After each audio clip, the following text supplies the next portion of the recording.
Ok, Danny Gagnon, le 18 avril 2021. La vidéo que je fais là présentement, c'est pas pour une confrontation, c'est pour faire une parallèle.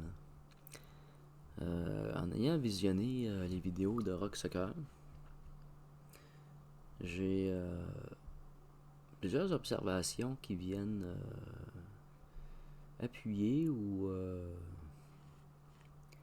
compléter peut-être en partie une autre vision des sujets qui sont abordés. Je vous donne un exemple.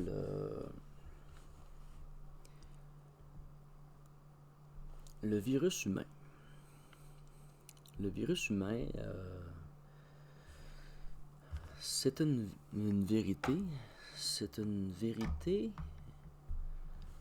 sur la généralité de l'humanité.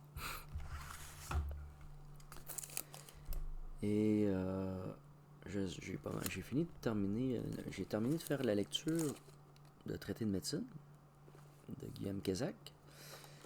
Et quand on termine, on finit avec le feu, la conscience du feu supérieur, du feu divin. Et de cette recherche-là, de ce feu-là. Puis quand on considère notre être, nos actions, notre vie en général, la direction que ça prend face à notre environnement, on se rend compte que notre feu nous amène complètement dans le champ. Cette volonté-là est déphasée. Ce qui fait qu'on est un virus, tu sais. L'équivalent d'un virus, là, c'est épouvantable. Parce que la Terre est un corps vivant.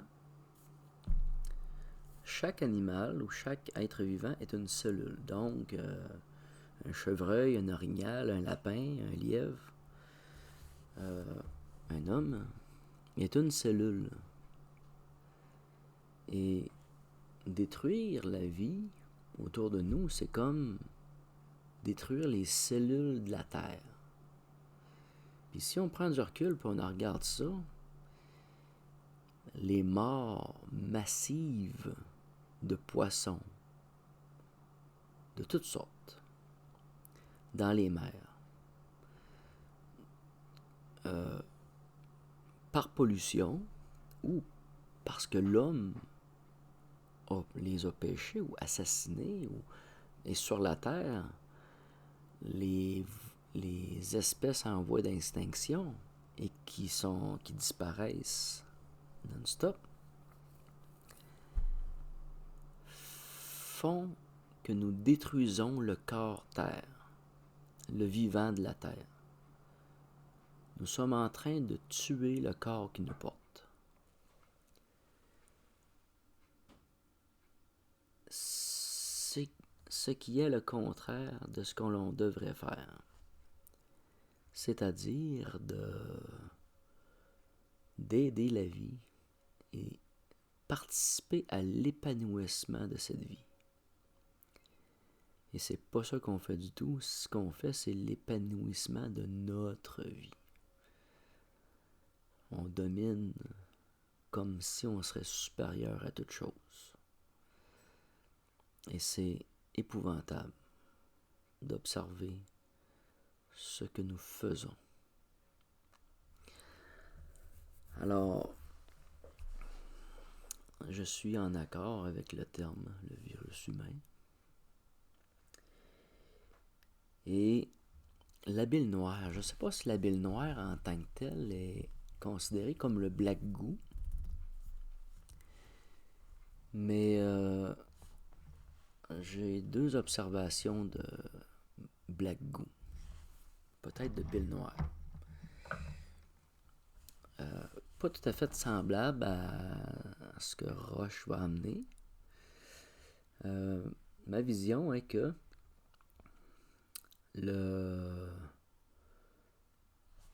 j'ai fait une vidéo sur qui est appelée vision progressive, qui est une vision Black Goo, qui est aussi, entre parenthèses, l'éveil du phénix. C'est un peu comme si notre conscience est en état somatique profond, stagnant dans des croyances de la société. Puis à un moment donné, j'explique une espèce de forme d'émergence d'une glu noire qui s'écoule lentement, mais constamment, et dans lequel on est comme empêtré. Nos consciences sont empêtrées. C'est comme si la conscience sociale globale est parallèlement une forme au niveau matière d'un pétrole lourd, noir, sombre. Comme si notre conscience sociale est un jus assez obscur dans lequel on baigne, qui est à la fois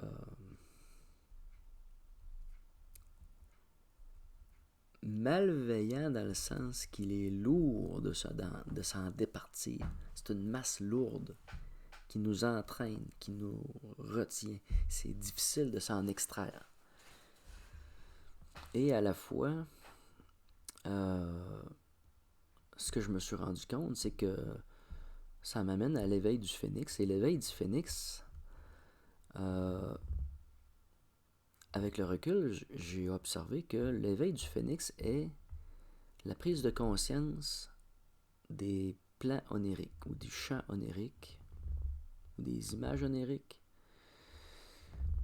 qui est comme une partie de l'astral, des entités, des corps, des âmes errantes, un paquet d'affaires, avec un cafouillis total, avec des âges tout enchevêtrés, mélangés.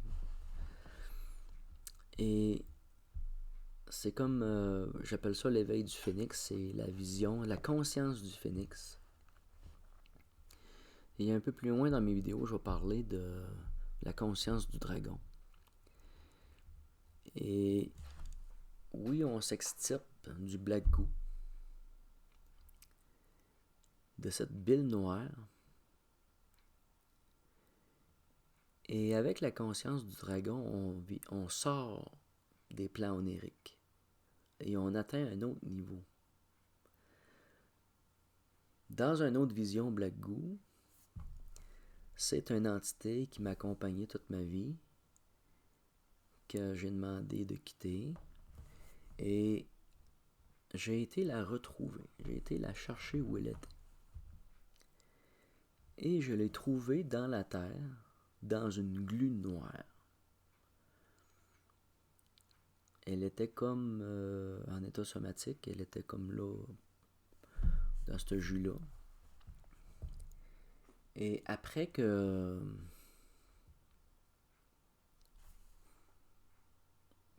ait comme discuté ou échangé de l'information, des sentiments, l'entité a décidé volontairement de rester dans cette masse noire, Black Goo. Dans mes deux visions, il n'y a pas d'odeur, il n'y a pas de... C'est juste une masse noire visqueuse. Et c'est comme un lieu somatique. Un lieu à la fois neutre et obscur, qui appartient à la Terre et au Soleil.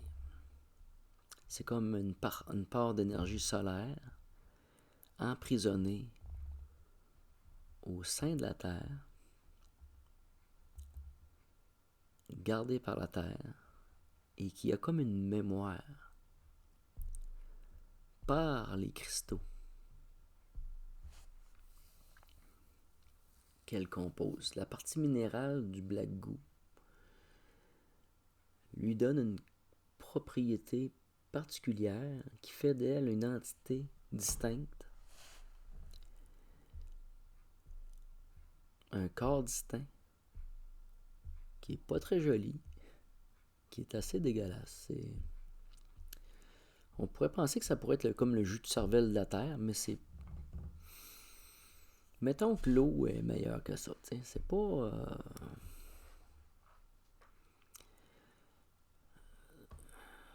C'est plus un empoisonnement que je considère qu'un bienfait à la Terre. Même si il s'en crée de façon régulière, c'est pas forcément une bonne chose. Qu'elle en sorte de la Terre, c'est pas forcément une bonne chose non plus. Parce qu'on en mange, parce qu'on en met partout. Il y en a partout. Puis tout est enseveli dans les plastiques, dans les produits pétroliers, avec la pétrochimie, qui est une horreur de vie complète. Bon. Alors,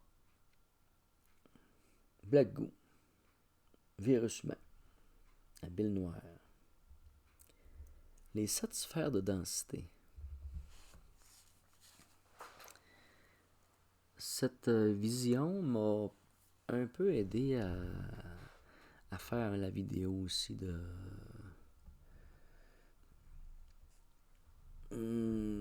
la programmation scalaire. La compréhension ou juste la façon de dire les 7 sphères de densité amène à une compréhension. Et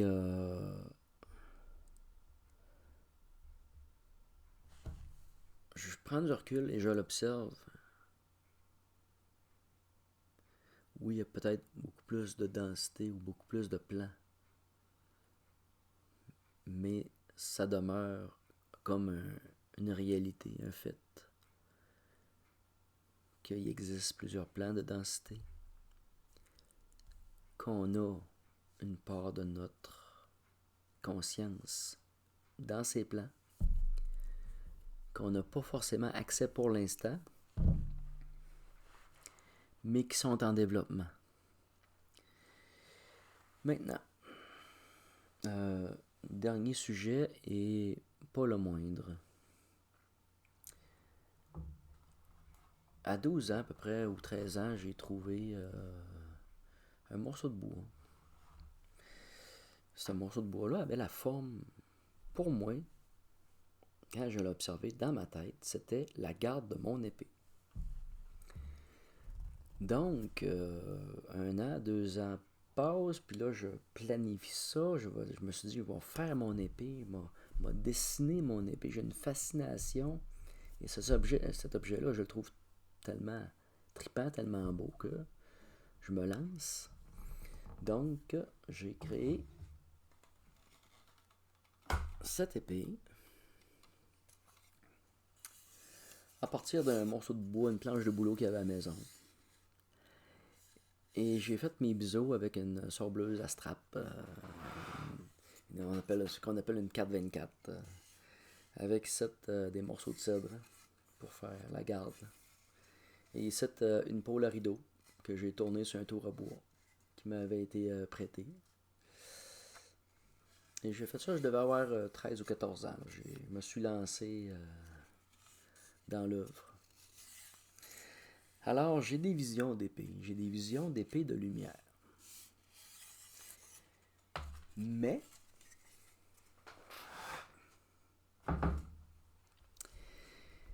je parle de ça à un moment donné à un de mes amis à l'école. Je partage mes visions un peu.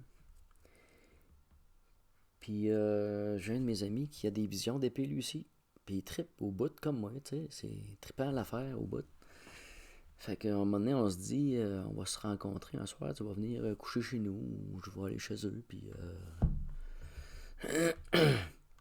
on va pouvoir parler de visions, puis de choses qui nous habitent, tu sais. Fait qu'on est super stimulé par l'affaire, puis on planifie, il vient coucher à la maison, puis là, pendant la soirée,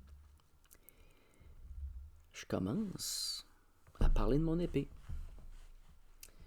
Fait que là, mon épée est blanche, mon épée comme de lumière, quasiment argent, tu sais. Puis là, non, moi, mon épée est noire, fumée, tu sais, un beau, tu sais. Pour lui, son épée est belle, tu sais, puis il y a une énergie qui vient avec ça aussi, là. Puis là, je dis, comment ça, noir? Ah oui, moi, les épées noires, je trouve ça beau au bout. Hein. Tabarnak. Ok, t'as peu, là. Là, je reprends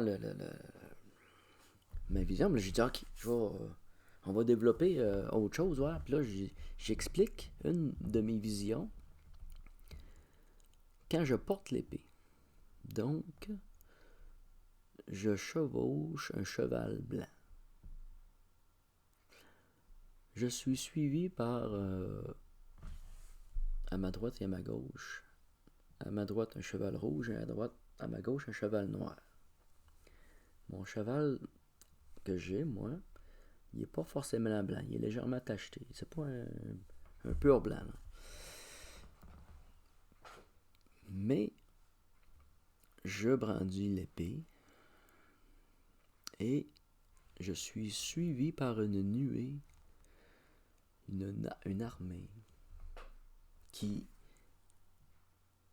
vient de la Terre. Je vois la Terre, je vois les énergies de lumière qui suivent le mouvement, qui s'élancent dans l'obscurité. Et dans l'obscurité, j'éclaire, je pourfends l'obscurité. J'éclaire l'obscurité. Je frappe pas à grands coups personne. L'épée n'est pas l'arme. Elle n'est pas une arme dans le sens qu'on la connaît. Et ce que j'observe dans l'obscurité, premièrement, c'est un mur à grandeur, mais la détermination, le surpassement de la détermination surpasse le mur d'ombre, de masse noire. Et j'observe dans l'étalement de ces ombres des êtres sans cheveux, pratiquement nus, pratiquement sans structure musculaire ou assez squelettique, tu sais. On voit qu'ils ont des yeux parce qu'on voit l'œil sous la paupière, mais c'est pas deux paupières qui se ferment, c'est une pleine paupière fermée, sans possibilité de l'ouvrir. Tu vois qu'ils ont des yeux en dessous, mais ils sont pas capables d'ouvrir la paupière parce que c'est pas fait pour ouvrir. Ils sont comme incapables, ils n'ont pas accès à la lumière. Mais c'est principalement ça qui m'a fasciné ou intrigué une partie de ma vie. Puis en expliquant cette situation-là, mon ami, lui, il pogne une faiblesse. Là, il se sent mal, ça va pas bien. Là. Ouais, il dit, j'ai déjà fait ça, puis baisse de pression, je sais pas trop. Puis là, il appelle son père, puis son père vient la rechercher. Le gars, il file pas en tout, là. Et là, on s'est comme heurté. Autant qu'on était passionnés un comme l'autre de la même chose, comme un moment donné, on s'est rendu compte qu'il y avait comme, au final, une différence dans l'observation des détails.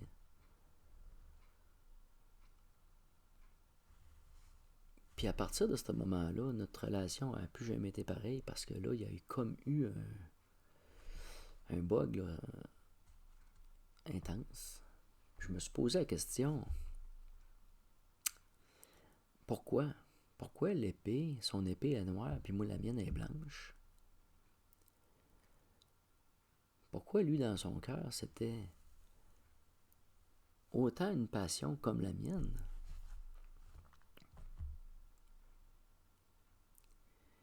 Puis moi, le sentiment de son épée noire, pour moi, ça ne cadrait pas pantoute dans mes énergies. Là. Puis, fait que j'ai essayé, j'ai mis de la couleur noire sur mon épée, voir le feeling que ça allait me faire, puis ça marche pas pantoute. Ça marche pas pantoute. Finalement, j'ai tout laissé ça de côté. Puis, je me suis dit, mets ça de côté, puis je vais prendre du recul. Je vais prendre du recul face à ça, face à la position. L'objet lui-même. L'objet dans le sens... comment je pourrais dire ça? C'est un accessoire. C'est un accessoire au même titre que une canne. Simplement une canne.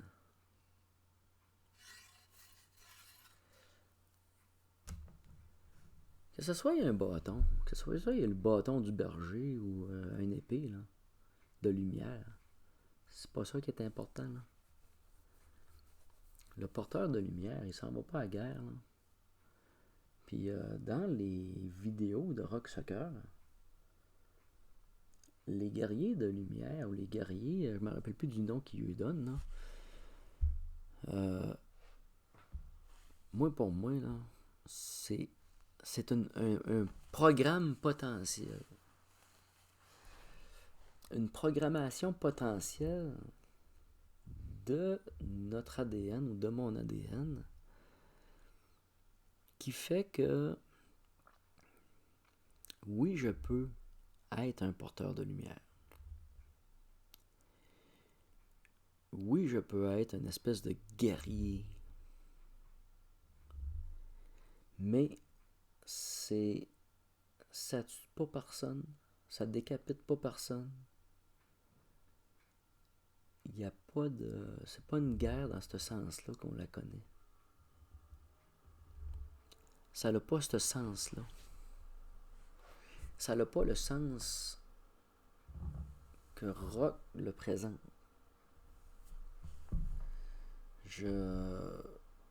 Sans dire que je suis en conflit, je suis un peu détaché. Parce que quand il finit dans sa dernière vidéo, il va embarquer sur une présentation un peu différente de ce qui était présenté de façon générale dans ses 3 livres. Dans le sens qu'il donne un sens noble. Mais je suis ou je n'ai pas besoin d'accessoires.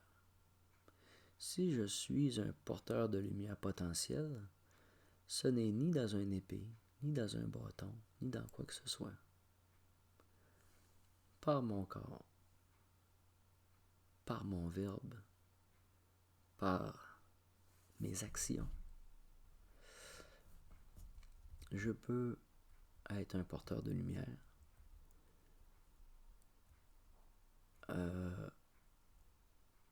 Et à la fois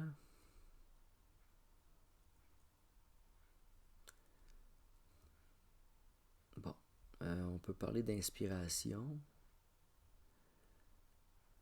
mais le but de ça, c'est de la transmettre, c'est de la donner, ce n'est pas de la porter en soi, c'est de la redonner.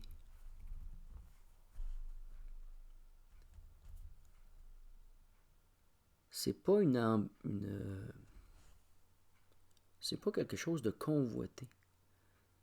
C'est pas un besoin de convoitise, cette lumière. C'est un besoin de don, de partage. Et dans les vidéos que j'ai faites un peu de retirer ces implants, j'évoque à un certain moment donné qu'il y a des entités qui n'ont pas comme le droit de lumière ou la capacité d'avoir accès à la lumière.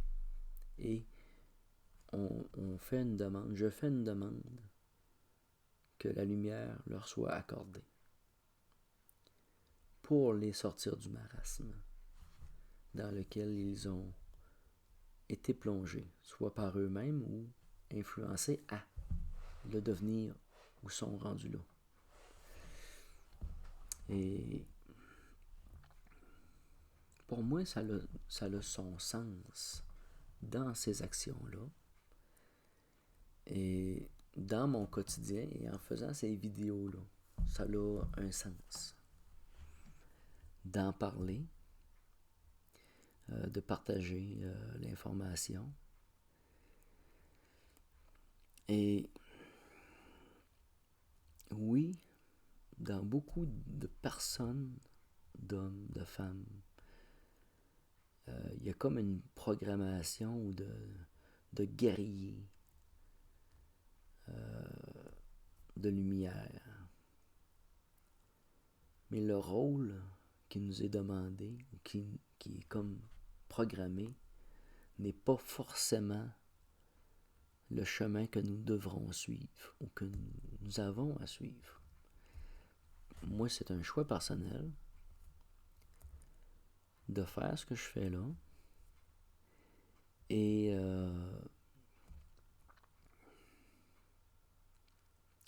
d'être dans la position que je suis là. La dualité, comme je l'ai dit dans mes premières vidéos, à partir du moment qu'on rentre en dualité, on est perdant, on a perdu. Parce qu'on est au-delà de ça. Oui, il y a un plan où la dualité existe ou peut exister, mais la réalité, c'est qu'il n'y en a pas. C'est une question d'équilibre. De créer une dualité, c'est de présenter un moins contre un moins, puis un plus contre un plus. Ce qui n'a pas de sens.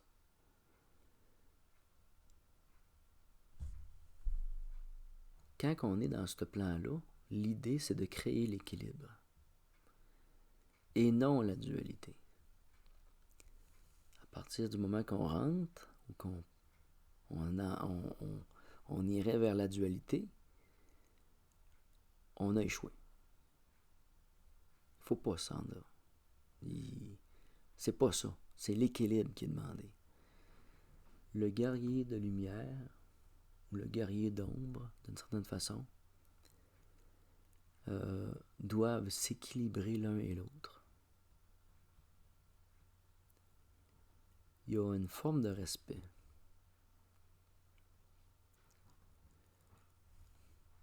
C'est quelque chose à approfondir. Pour moi-même encore. Et pour beaucoup d'autres personnes. Et peut-être même pour Rock Soccer lui-même. C'est une invitation de ma part à peut-être une discussion ou un approfondissement. Parce que la vision, nos visions changent, nos observations changent, et il le dit lui-même que les premiers livres qu'il a écrits, c'est déjà il y a 15 ans et même plus, qu'il avait déjà commencé ça. Fait que là, c'est quand même... il y a beaucoup de vécu. Après 15 ans, il s'en passe des affaires dans le domaine spirituel pour une personne. Là. Il y a un gros cheminement là, qui se fait. Là. Le livre que tu as écrit, là, 15 ans après, si tu le relis, est-ce que tu vas être en accord avec tout ce que tu as écrit là? Puis tu n'aurais pas d'autres modifications à faire un peu? Là? Puis je pense que Rock a cette ouverture-là. Et je me considère comme une forme de guerrier qui présente. Mais dans l'équilibre et non dans la dualité. À rétablir l'équilibre de la vie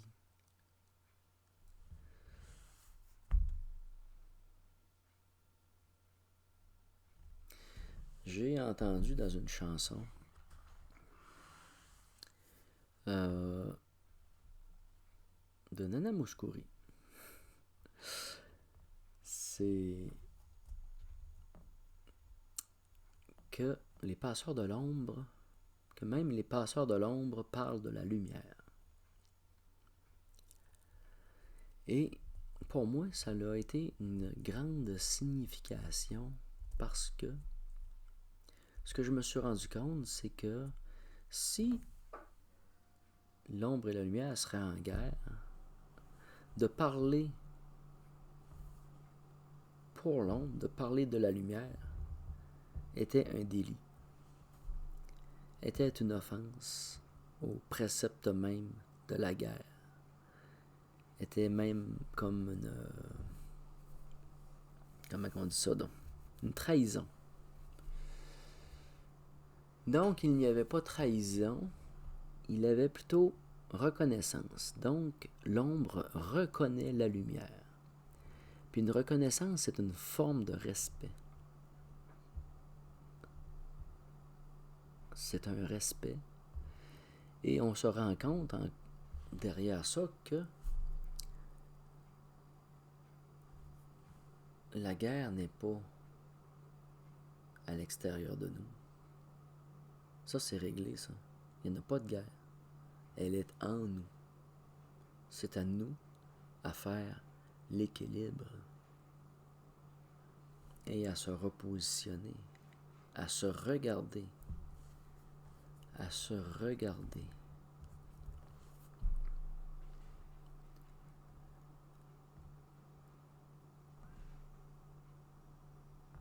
Parce que autour de nous, même si c'est une structure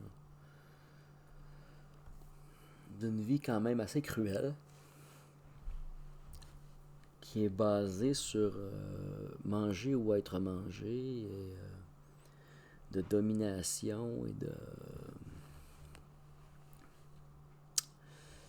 Il y a quand même un équilibre qui est respecté.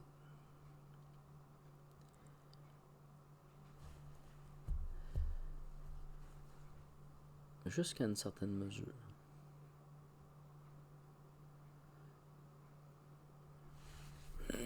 Parce qu'on est dans une création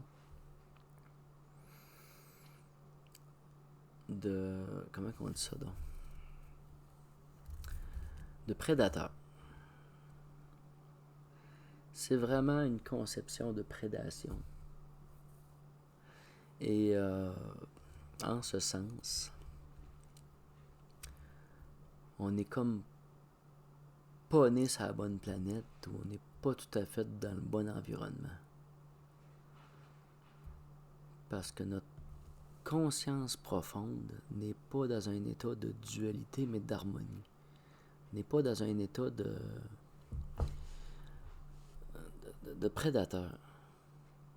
En tout cas, en ce qui me concerne. En ce qui me concerne, j'ai pas la fibre de prédation comme je peux observer ailleurs. Bon. Pas parce que je l'ai pas été. Alors,